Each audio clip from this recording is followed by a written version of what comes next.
வணக்கம் நேயர்களே. கடைசி துப்பாக்கிச் சூட்டு சம்பவம் மார்கழி மாதம் 28ஆம் தேதி இடம்பெற்றது. தந்தை மற்றும் 2 மகன்களை குறிவைத்து காரில் வந்த அடையாளம் தெரியாத நபர்கள் அந்த துப்பாக்கிச் சூட்டு சம்பவத்தை நடத்தினார்கள்.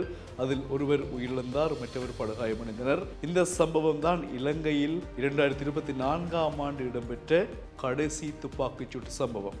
ஆனால் அந்த ஒரு சம்பவம் மட்டும் இலங்கையில் இடம்பெறவில்லை. 2024ஆம் ஆண்டு மொத்தமாக 100 துப்பாக்கிச் சூட்டு சம்பவங்கள் இடம்பெற்றன. அதில் கிட்டத்தட்ட 67 பேருக்கு மேல் இறந்திருக்கின்றார்கள், மற்றவர்கள் படுகாயம் அடைந்திருக்கின்றார்கள். இந்த துப்பாக்கிச் சூட்டு சம்பவங்களின் பின்னணியில் பல காரணங்கள் இருக்கின்றன. அதில் பெரும்பாலானவை ஒழுங்கமைக்கப்பட்ட குற்றச்செயல்களில் ஈடுபடுகின்ற குழுவினர்கள் காரணமாக இருந்திருக்கின்றார்கள். அவர்கள் மூலமாகத்தான் அதிகமான துப்பாக்கிச் சூட்டு சம்பவங்கள், 45க்கும் மேற்பட்ட துப்பாக்கிச் சூட்டு சம்பவங்கள் அவர்களால் தான் ஏற்பட்டிருக்கிறது. மிகுதியானவைகள் தான் ஏனைய காரணங்களுக்காக மற்றவர்களால் மேற்கொள்ளப்பட்ட துப்பாக்கிச் சூட்டு சம்பவங்கள் என்று போலீசார் சொல்லியிருக்கின்றார்கள். இவ்வாறு நாட்டில் 100க்கும் மேற்பட்ட துப்பாக்கிச் சூட்டு சம்பவங்கள் கடந்த வருடம் இடம்பெற்றிருக்கின்றன.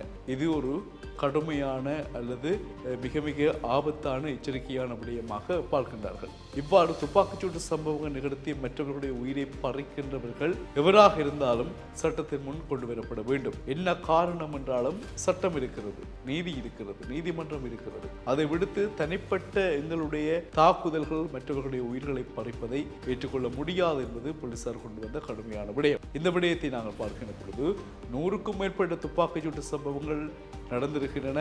அதில் ஒழுங்கமைக்கப்பட்ட குற்றச்செயல்களில் ஈடுபடக்கூடிய கும்பல்கள், அரவாசிக்கு மேற்பட்ட சம்பவங்களுடன் தொடர்புடையவர்கள், மற்றவர்கள் பொதுவான வேறு வேறு காரணங்கள் என்றால் அந்த பொதுவான வேறு வேறு காரணங்களில் ஈடுபடுகின்ற மற்றவர்கள் யார்? அவர்களிடமும் துப்பாக்கி வைத்திருப்பதற்கான அனுமதி அவர்களுக்கு வழங்கப்பட்டிருக்கிறதா? அவர்கள் வைத்திருக்கலாமா? இந்த கேள்வி எழுகின்றது இல்லையா?